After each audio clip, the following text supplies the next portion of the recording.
What you want to do is twist off the top. You want to squirt out a very small amount. Flip the lid over and reseal it. So you can use this file 2 or 3 more times.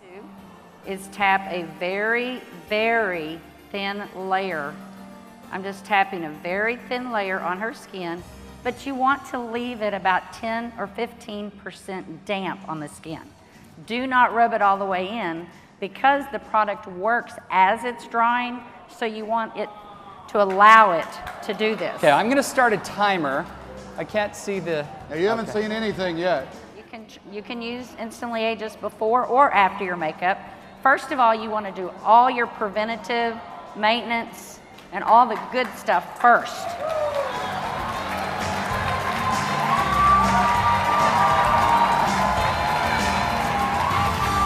Is it working? Perfect. How long has it been? What do you see? What are you thinking?